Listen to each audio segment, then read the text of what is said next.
For years, the American public has been victimized by the so-called cinematic geniuses, telling us time and again to see inferior movies, leaving us bitter and lost with nowhere to turn. But no more! This travesty of justice cannot and will not continue, because we now have the Cinema Judge!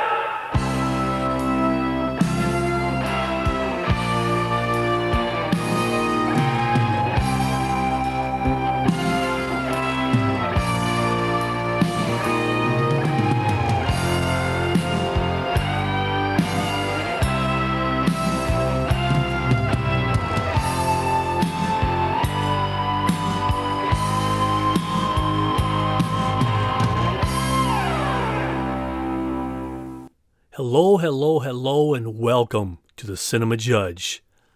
Thank you so much for showing up. To all my regulars out there, thanks for coming back. And if you're a first-time listener, welcome to the show. Now, if you are a first-time listener, let me briefly tell you what we're about here at the Cinema Judge. We love movies. It's that simple. We're not here to yell about Hollywood, complain about this or complain about that. Leave that to the professionals. We just love to share movies and talk about movies. Consider this like a movie oasis, a place where you can just get rid of all your problems and just hear about a movie.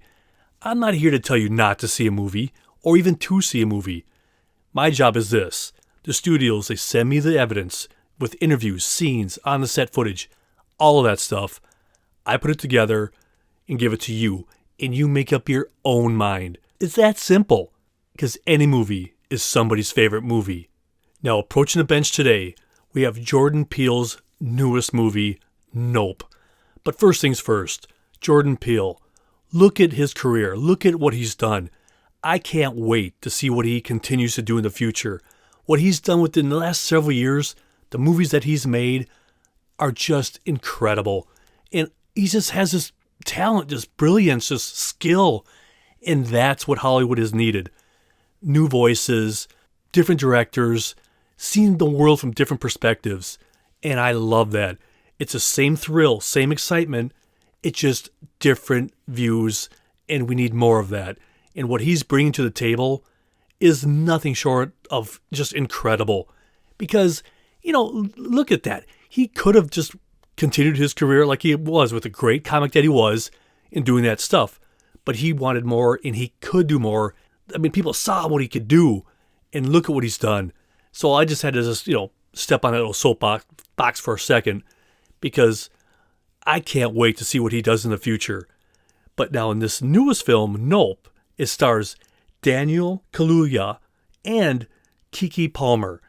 And it's their brother and sister, and they own this horse ranch that provides horses to Hollywood. And in one day, a strange situation happens, and they realize we could really profit off this. We could become rich. But then the whole rub is, how do they handle that? And how do they handle the potential of fame and fortune, and how to control it? But up next, here's a trailer for Nope. What if I told you that today you'll leave here different? Pops! Pops! I'm talking to you. Bro, what you see? Something above the clouds. That's big. How big? Big. You think whatever killed Pops is out there? Right here, you are gonna witness an absolute spectacle. So what happens next? Are you ready? Mm-hmm. Are you ready?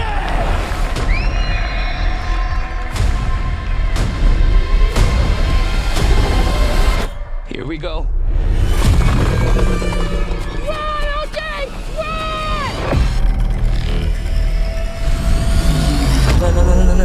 No. This could be an opportunity. I'm talking rich and famous for life. There's plenty of videos for flying shit online. Ain't nobody gonna get what we gonna get. What we gonna get? The money shot. What's up? Undeniable proof of aliens on camera. The Oprah shot. You guys gonna tell me what's going on? Hell no. And you're the only person in the world that can get it on film. That cloud ain't moved an inch. It's aliens. They're just waiting for the perfect time to shove metal probes up our asses. I'll be rooting for you. I think we pissed them off. Yeah, they repainted your house. They're gonna come back. You ready? We got some work to do. Not it. Nope. I'll get him out. And I'll get the shot. Let's go, baby! Let's go!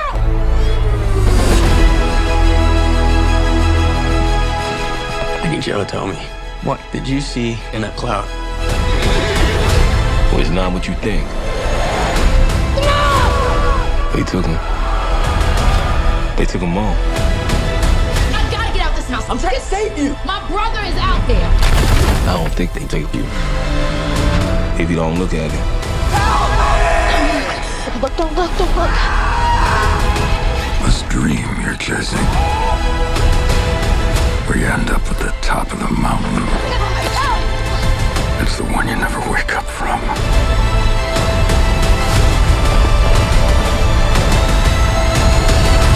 You'll be getting a call from my supervisor asking how my service was. 5 stars, Angel. 5 stars.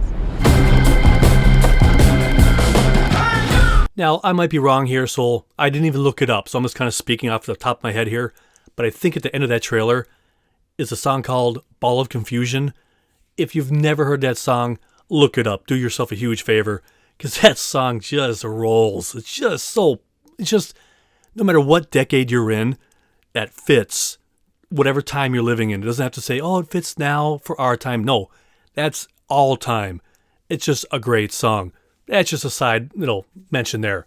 But up next, we're going to have 2 featurettes for you. Now, in these featurettes, this is what happens.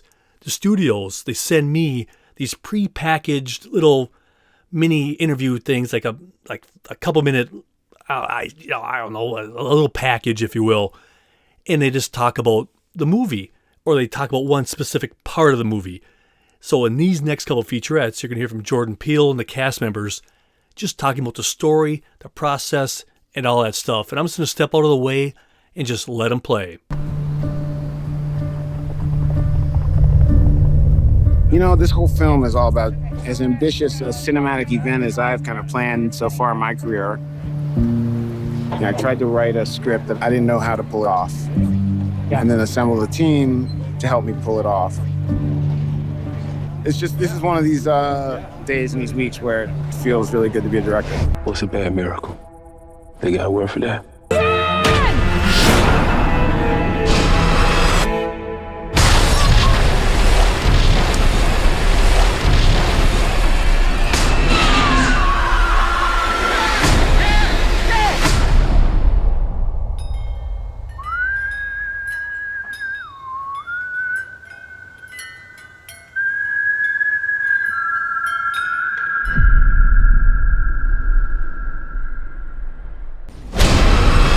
First time I heard about it, Jordan called me. Like, yeah, I'm doing a film. I was like, oh yeah, what's it about? No. This film's about many things, but in its core, this movie is about a brother and sister, OJ and Emerald. As the only black-owned horse trainers in Hollywood, since the moment pictures could move, we had skin in the game. OJ is the one that stayed. He runs the ranch. He's just in a place where everything is unraveling. And his sister comes back into his life, and he's remember like, oh man, you're not doing anything. You're not helping. We ain't chilling tonight or what? Emerald Haywood doesn't really have a lot going on, doesn't really know everything she's talking about, but she's got charisma, and she really doesn't know where she's going. We have the great Daniel Kaluuya, my all-time favorite actor. He's somebody that forced me to push to unlock further things in the character. And Keke Palmer, she has this spark. She just crushes. So the relationship, as close as it really is, you might not really be able to tell until it really hits the fan.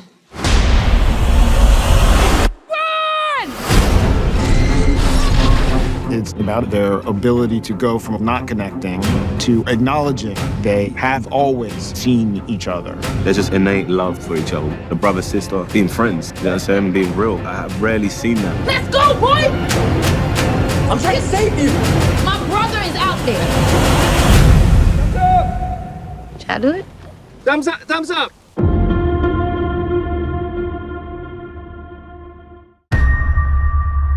My films are always personal. Nope stands apart from my other films in that it's a bigger adventure than I've ever tried to tell. From a filmmaking perspective, by far my most ambitious. Action!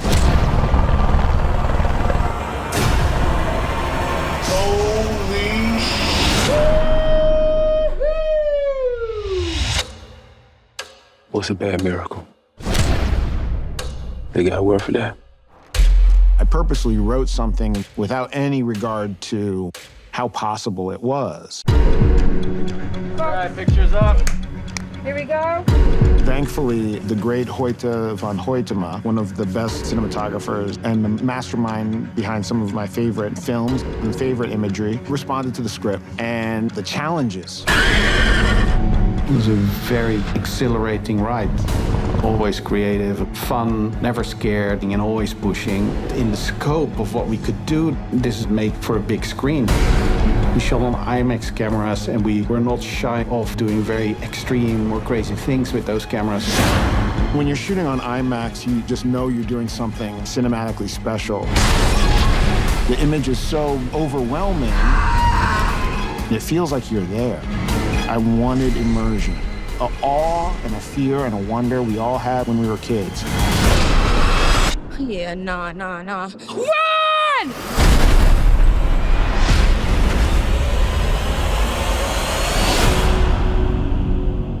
See what I'm saying? I just want to step out of the way and let them play, because that really gives you kind of a good feel about this film.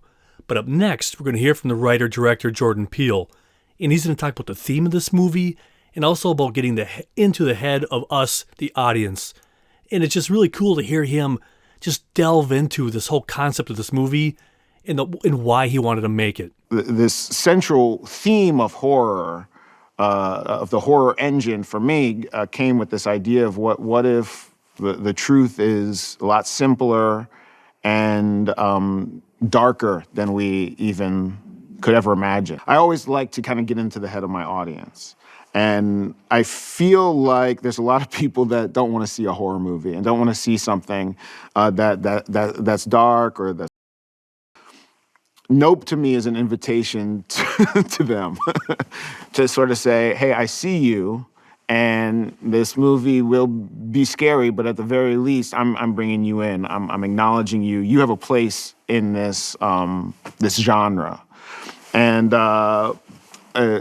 because as you know, it's like Black people have a some very pretty simple rules, and there's just certain things that are just gonna make us go, nope, done, out, I'm gone. Bye, y'all can handle this, but I'm nope. I'm gonna be nope. I'm gonna be noping over there. Now, coming up next, we're gonna hear interviews from two of the stars. First, we're gonna hear from Daniel Kaluuya, and then Keke Palmer, and they're both gonna talk about just the process of Jordan Peele. Yeah, I definitely think there's parts of Jordan in everything. You know, it's coming from him. Like, you can see him on set. He runs around, he's invested. I mean, he sees it, he feels it. So whether it's happened in his life or it's how his point of view, how he sees the world, you can feel that energy within it, you know what I mean? Jordan has a very specific vision, but he also is a really amazing collaborator. So even though he has his own ideas and his direction for this is very clear and it gives you that sense of comfort, it's not so stringent to the point that you don't feel like you're not able to give what you want to give or express as an actor, and you're, part of your expertise of what you can bring to the project. So I think he always creates a space for all of us actors, I know definitely from my personal experience, to be able to improv, to be able to take an idea or a feeling that he's given us and expand upon it within our realm. He truly trusts his actors to bring what they feel they need to bring to what he's presented. I just love hearing interviews from the actors talking about working with a director, because every director has their own process and a way of working with actors. And it's really nice to hear when a director listens to the other people around him, not just saying, this is how it is, it's set in stone. Not that doesn't work, because that works for some directors. But with Jordan Peele, it sounds like what they're saying is he has an idea, a very strong idea, but he will listen. And it's just really kind of cool to see what works for what directors and how some actors respond to it. Now, coming up next, we're going to play a clip from this film, Nope. Now, in this scene, we have Daniel and Keke, their brother and sister, and Daniel, who plays OJ, is explaining to her, I saw something and it's not right. So he's opening up to her about what he saw, and it's, something that just doesn't make sense. What did you see? It was big. How big? Big. What did it look like? I don't know.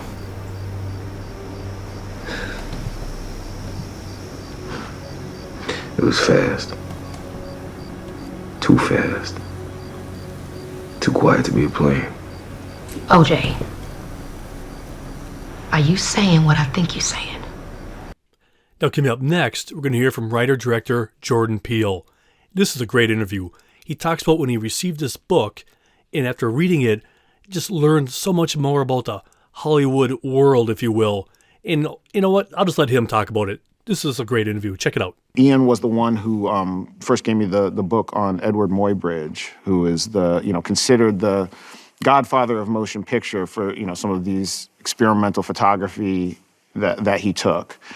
And that was really the end to kind of uncover some of the commentary, the exploration of this industry, of the media, of Hollywood and the film industry itself, and the exploitation that is kind of inherent in this industry and always has been. That became an underlying theme that is, I think, woven throughout the film, without the film sort of hitting you on the head with some kind of quote unquote message. I think the DNA of the movie has this big question about the addiction to spectacle, human addiction to spectacle, and what happens when money becomes involved in that. Like I said, that was a really cool interview. But now coming up next, we're going to hear from Keke Palmer. And she's going to talk about working with Jordan Peele and how just overjoyed she is to work with him and feel seen. Black American iconography. Let's go. Jordan is a beast. And I appreciate what he does for our culture across the board and just giving us these beautiful pieces of representation. So to get the opportunity to wear my fro in this movie, I'm just like, hey, what you mean? Woo! It just means so much to me. And on all different accounts, I'll say, with this character, like aside from my physical look, also the kind of chick I get to play, it's the kind of character that I feel like usually only guys get to play. To me, she's so cool, she's fearless, she doesn't take herself too seriously, but at the same time, she has edge, and she is just a really dope character that I really am just so excited and lucky that I get a chance to play, but that also she exists, period, in general, on screen. Now, speaking about that, up next, Jordan Peele talks about what this movie's about and how it's about race, but not really about race. Here it is. This movie's not about race, per se, although, obviously race does interact with this idea of spectacleization and exploitation. But the movie in itself, is meant to be a film that couldn't be made 5 years ago. In that, I feel like, a sort of original piece of content, starring people of color, directed by a person of color, with a big budget, quite frankly, and some crazy shit in it. That movie's not supposed to be made. And so in the soul of the film, I feel like by existing, the film has we have some obligation to acknowledge what hasn't, all the people who haven't been allowed to take a bow, all the people who haven't been allowed to take a chance or have an opportunity to succeed or fail. Now, like they were saying earlier in some of these interviews, this movie deals with dealing with fame or the potential of fame and how you deal with it. In this next scene, we have brother and sister OJ and Emerald. They're walking through a department store and they're collecting things so they could capture this stuff on film so they could try to sell it to a major media outlet because they know they want to go somewhere big so they could control this narrative and then, boom, make money off of it. So it's just that conversation of before anything happens, how do we do it? And just how would you and I handle the situation? How would we go about doing it? Because could you just put it on some social media and then you lose control out of that narrative? Or how do you do that in this day and age so you could profit from this bizarre situation that's going on? Here's that conversation. You set it up, release it the right way. Man, I'm talking rich and famous for life. How you doing? You look pretty. It's like she got a big house. How we put it out? Well, that's what I'm saying. We don't just go for the quick cash in, okay? We go to the most credible platform to do the story. What's that, like Oprah? Yeah, like Oprah, for example. After that, everybody want in. Well, I'm saying there's plenty of videos of flying online. I saw one the other day that wasn't on Oprah. I didn't say Oprah. You said Oprah. You love Oprah. Like, all I'm saying is all that online is fake, low quality. Ain't nobody gonna get what we gonna get. What we gonna get? The shot. What shot? The shot. The money shot. Undeniable, singular, the Oprah shot. The Oprah shot? Now we're going to hear next from Keke Palmer, who plays Emerald, the sister of OJ. Now in this interview, she talks about her character and also the character of OJ and then how they as a brother and sister are coming together after losing their father. I play Emerald Haywood, who is a rambunctious, a little bit attention-driven, performative personality who's looking for her big moment. She's kind of, experienced being in the shadows of her family, growing up mainly with her dad and her brother. And so she's always kind of waiting on being able to have her opportunity to shine.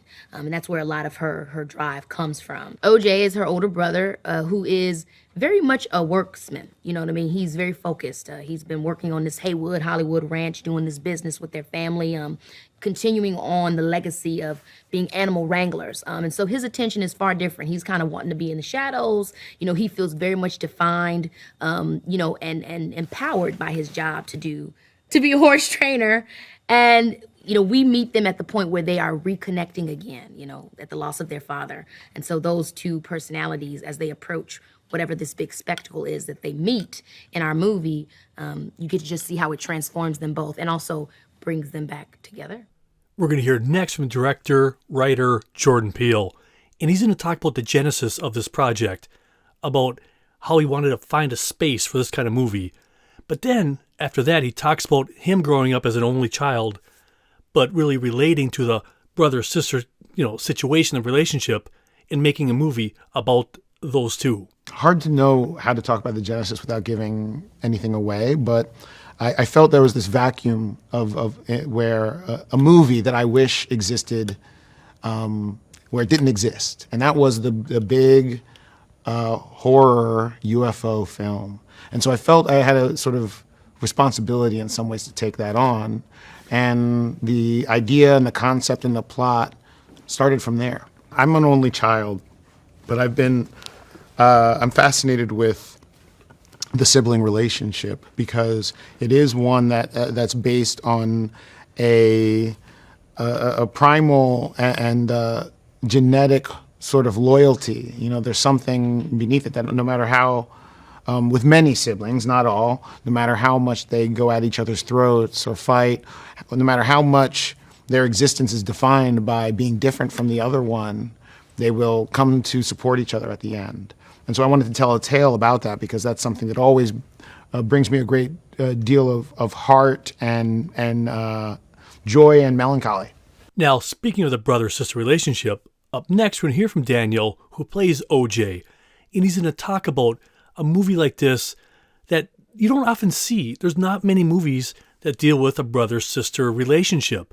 And, how cool that really is. Having a brother and sister narrative, it just makes me...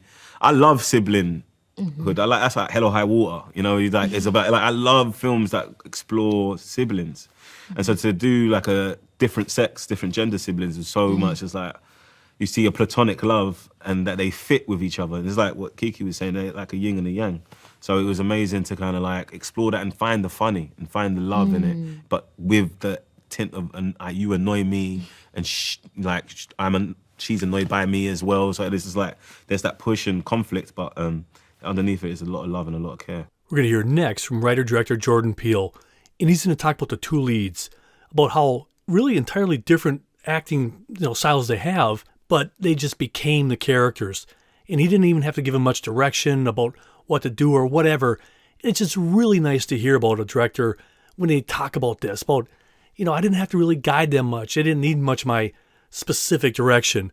They just became these roles. Well, there's such different performers, with such different backgrounds, and both embodied their characters just so wonderfully. I mean, talk about a situation where the characters, in just these capable hands, the characters as foils to one another, they bloom and they blossom. Getting these actors together the first time, you can just see them start to become Emerald and OJ, and that relationship was very real, very real. Got to the point where I didn't have to talk to them much, and I certainly didn't have to tell them about how they felt to each other, because they knew. Keke Palmer's up next, and she's going to talk about what this movie's about sometimes when you start searching for that something that's beyond you or bigger than you, and how it could really just encompass everything about you. Nope, it's about the spectacle. It's about the thing that we have, all of us have, in chasing something outside of ourselves or focusing on something that's far outside of ourselves, so much so that we don't realize what we have around us that is worth appreciating until it's too late. Whether it's, you getting involved in what's happening on the news, or you're getting so crazy involved in what you're trying to pursue in your career, or you're getting so crazy involved in, that video shoot that you're trying to film with that great producer. I mean, whatever it could be in terms of our pursuits, or in terms of the things that we feel like are gonna give us that ultimate validation, or things that are just taking our attention, that it's almost like that fly where that's always going towards that light. And you don't really need to go towards that light, and it's not really fueling you, but something about it is still catching your eye. You somehow have lost all self-control over your, ability to resist it. It's about that thing. That's what Nope is about. Now, about that thing, we have a scene for you. Now, in this scene, it's nighttime. You're out there in the desert or whatever they are out in the ranch. It's pitch black. And they're trying to yell at each other from across the way. They're trying to figure out what's going on. And then the sister yells to the brother, "It's in the clouds." And then he has to start running because she says, "Run!" Here's a scene from Nope. It's in the cloud. It's in the cloud. OJ! It's in the cloud! Mm-hmm.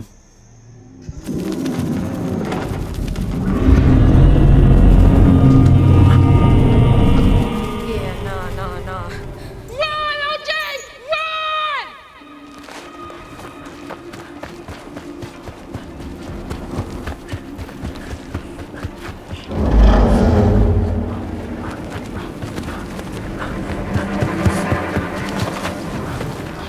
And as you could probably tell by now, this movie is a pretty big scope. And in these next interviews, you're going to hear from Daniel and Keke. And Daniel talks about, usually when he worked on other projects, you're done within like a month. But on this one, with the scope so big, it was longer and it was more in depth. They had IMAX cameras and all that kind of stuff. And then also Keke follows that up with how great it is to work with Jordan Peele. I mean, it's a completely different world that we're in. It's like, in both ways, it's like, Get Out, we did it in 23 days, and then this is the longest shoot I've ever done in my life. Do you know what I mean? So it's like, it's just seeing him grow as a filmmaker, be more assured. You having IMAX cameras and getting everything together, and just the vision is. He's always had a big vision, but it got bigger.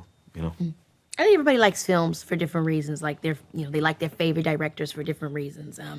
And no one is greater or better. But I think personally for me, I love the way that Jordan approaches filmmaking, because it's very much so, like a painter. kind of artist. You know, there's always different layers and things that you can pull from it. It has a clear direction of what he's trying to say, you know, what he put into it, but everything is still open for interpretation based off of how the viewer is observing it. And I just think that's very special, and it makes it fun and interesting for me. It's not just something I'm watching and being entertained by, but it's something that's allowing me to learn about myself. It's just not easy to do.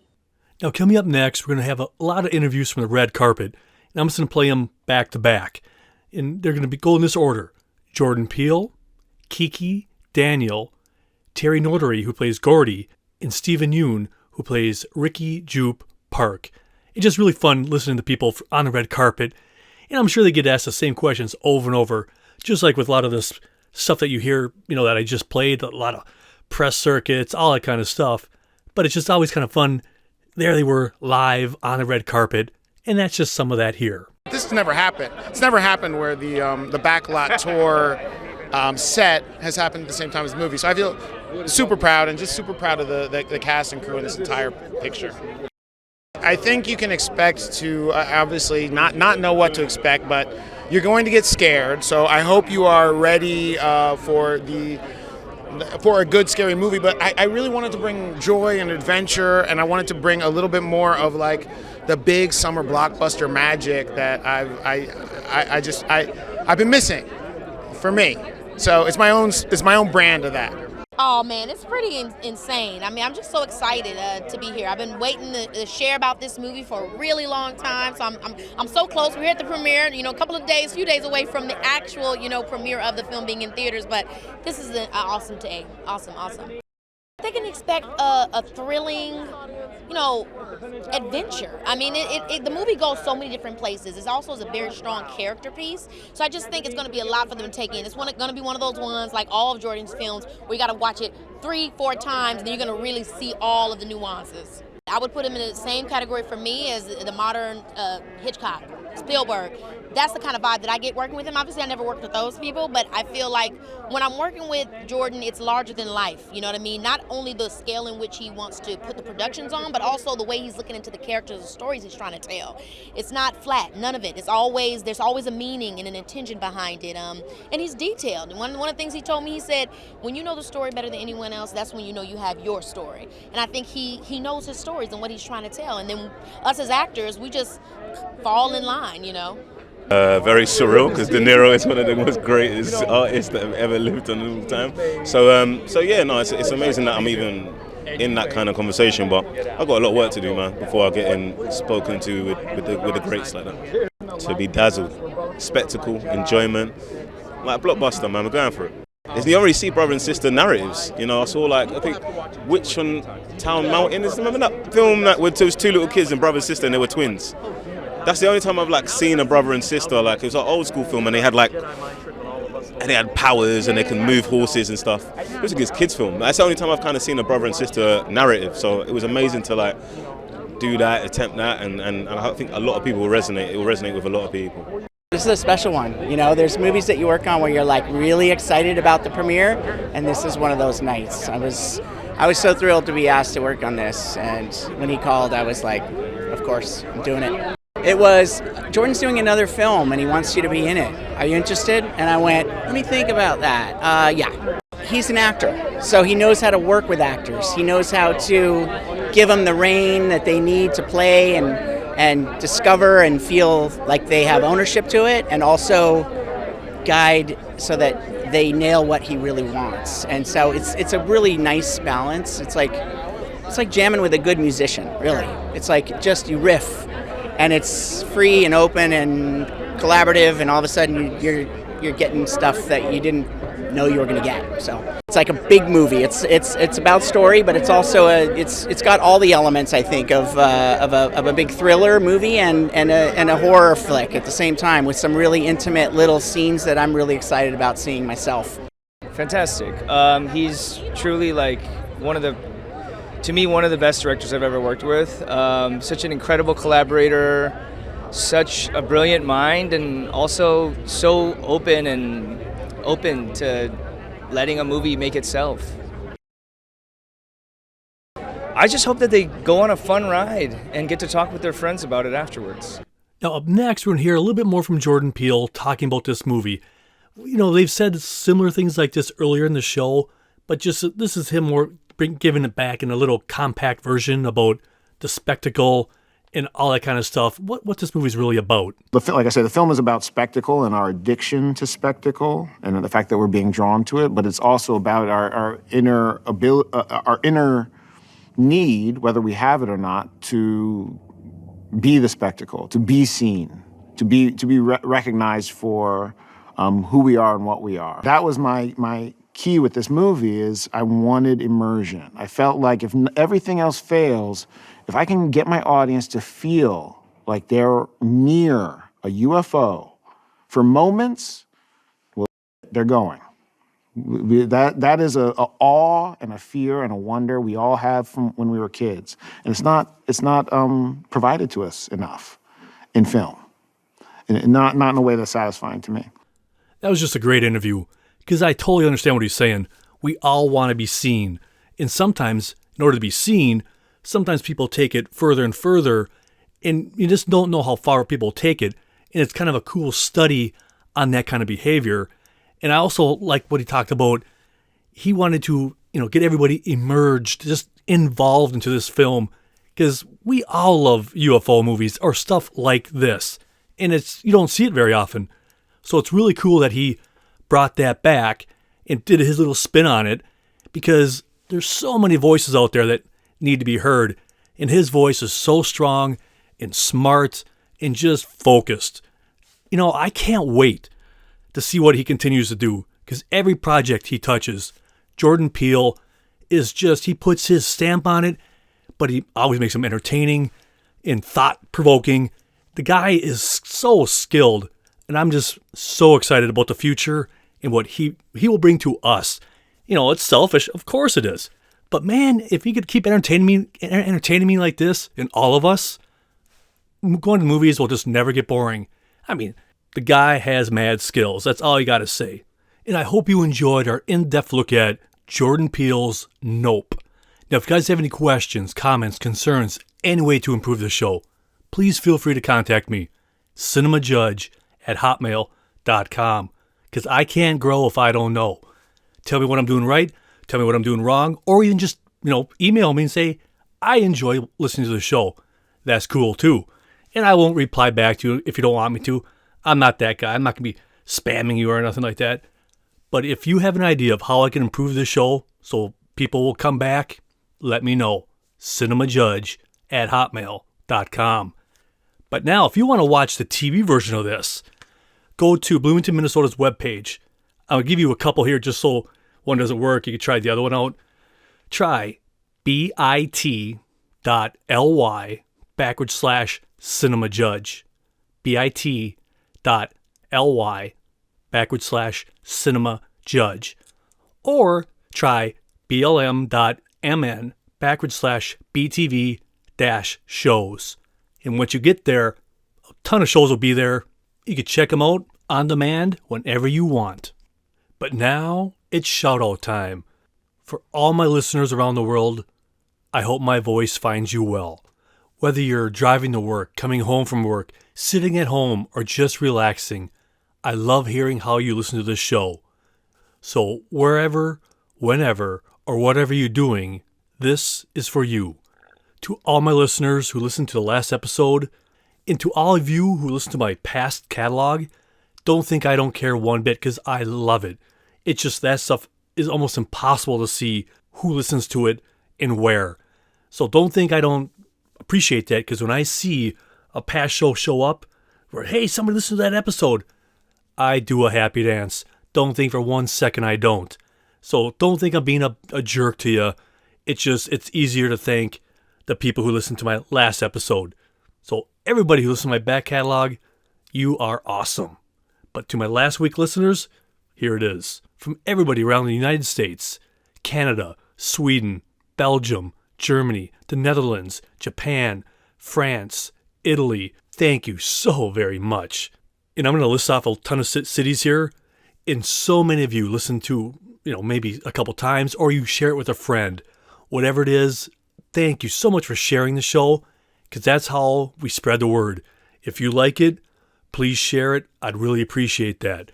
So from Minneapolis, Bloomington, St. Paul, Minnesota, Birmingham, Alabama, Eden Prairie, Minnesota, Montreal, Quebec, New Ulm, Minnesota, Houston, Texas, Miami, Florida, Littleton, Colorado, Mansfield, Texas, Rosemount, Minnesota, San Clemente, California, Santa Rosa Beach, Florida, Holyoke, Mass, Chaska, Minnesota, Park Rapids, Minnesota, Bergenfield, New Jersey, Ada, Oklahoma, Brookhaven, Mississippi, Brussels, Capital, North Brabant, and I know I butchered that horribly, but North Brabant, I think it is. Thank you so much. And I don't know the name of the city in Japan, but thank you so much, Japan, for listening and sharing it with everybody else. That truly is awesome. And to everybody else I didn't mention, don't think I don't appreciate it. To every one of you, thank you so much for listening. But now this week's bourbon shout-out goes out to the incredible crew at Eagle Hang Gliding in Lake City, Minnesota. Let me just tell you guys briefly. I just had the last week off from work, so I did a ton of stuff just to, to amuse myself. That's why for you regulars, this show's probably a day late because, well, I was busy. But Eagle Hang Gliding, they take you way up in the air in this hang glider, no rope tied to you, and you're just soaring several thousand feet in the air. The entire crew there are just wonderful to work with. They're friendly, they're informative. From Dave, the pilot, Charlie, the driver, and Jen, every one of you, just top notch. I couldn't ask for anything more. It was so exciting. It was an experience I'll never forget. So if you're ever in Minnesota, ladies and gentlemen, or if you're in Minnesota, check out Eagle Hang Gliding in Lake City, Minnesota. You will not forget that experience at all. So to all of you there, Dave, Charlie, and Jen, thank you. You're awesome. Cheers. And now it's music time. What I do here is this. When I'm making the TV version of this, which becomes this podcast, I'm generally cranking tunes in the background. And this week, like I just said, I had some time off. But during that time off, I saw a couple bands. At RibFest, at most countries or states or wherever you live, you have like a RibFest festival and you have bands show up. At mine, here in Minnesota, we had opening for Pat Benatar, Rick Derringer, and it was a great show. Rick Derringer, you probably know him from, now I don't know how old you are out there, but not only did, he did a lot of great tunes, he produced a ton of tunes also, but you might know him for Rock and Roll Hoochie Coo, and he also did in the very early days, Hang On Sloopy. So he's had a wide career. So he opened, and then Pat Benatar came on. Her and her husband, they put on one heck of a show. Just cranking out the tunes, full of energy, and that was just incredible. And then the next night, I got the incredible honor, again, luckily, to see Roger Waters, the co-founder of Pink Floyd. If you've never seen Roger Waters live, do yourself a favor and check him out. And if you can't, at least buy some of his or listen to his solo work. The man is a genius. He doesn't shy away from speaking his opinion. Whether you like it or not, it doesn't matter. It's just the music that matters. That's what I care about. He puts out an incredible show in music. So those couple days for me were just insane. I knew I was going to be going to that, those concerts. So when I was making this, of course I had to get in the mood. So I cranked on Rick Derringer, Pat Benatar, and Roger Waters. It just had to be done. And seeing those guys live, every one of them, was just a memory I'll never forget. So that's what I was listening to when I was making the TV version, which becomes this, the podcast. And of course, during my week off, I had a ton of time to watch TV shows, a ton of other movies, and I'm going to tell you right now, one of my guilty pleasures, and and you might have heard about this TV show, maybe you haven't, but it's one of those guilty pleasures on Netflix, Virgin River. If you've never seen that series, whatever it is about it, it just got the hooks in me when I first started watching it a couple years back. And of course, again, I had to catch up on it, so I plowed through that bad boy during this time off. And again, it never disappoints. You know what you're getting into. You know what it is. and I love every second of it. So if you're ever really bored or just want something just to kind of, indulge in, check out Virgin River, just as a side note, as my guilty pleasure. Well, that is it. My glass awaits. I'm very thirsty. So cheers to you and to the movies. So until next time, be well, be good, and I'm gone. I'm Jeff. Thanks for listening to The Cinema Judge.